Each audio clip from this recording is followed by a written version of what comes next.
কাঠঘড়িয়ায় জামায়াত কার্যালয়ের আগুনের ঘটনায় পোড়া কোরআন শরীফ নিয়ে বিক্ষোভের একদিন পর নতুন মোড় নিয়েছে পরিস্থিতি। ফায়ার সার্ভিসের স্টেশন লিডার মোস্তাফিজুর রহমান দাবি করেছেন, আগুন নেভানোর সময় জামায়াত অফিসে কোনো কোরআন শরীফ দেখেননি তারা। রবিবার রাতে ফেসবুক ভিডিওতে মোস্তাফিজ বলেন, 15 মে সন্ধ্যায় আমরা দোতলায় আগুন দেখতে পাই, দ্রুত আগুন নিভিয়ে চলে আসি।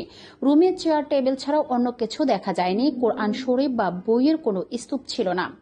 তবে জেলা জামায়াতের আমির অধ্যাপক আবু তালেব মণ্ডল অভিযোগ করেন, কার্যালয়ে ইসরায়েলি কায়দায় হামলা চালিয়ে কোরআন ও হাদিসের বই পুড়িয়ে দিয়েছে বিএনপির সন্ত্রাসীরা। তিনি দাবি করেন, ফায়ার সার্ভিস কর্মকর্তাকে চাপ দিয়ে মিথ্যা বলতে বাধ্য করা হয়েছে এবং এখন তার সঙ্গে যোগাযোগও করা যাচ্ছে না।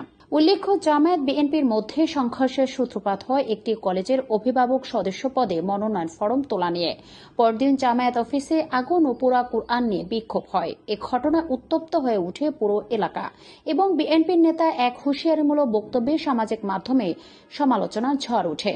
ফায়ার সার্ভিসের বক্তব্যে এখন অনেকেই ঘটনার সত্যতা নিয়ে প্রশ্ন তুলেছেন, যা জামায়াত ও বিএনপির মধ্যকার উত্তেজনা আরও বাড়িয়ে তুলেছে।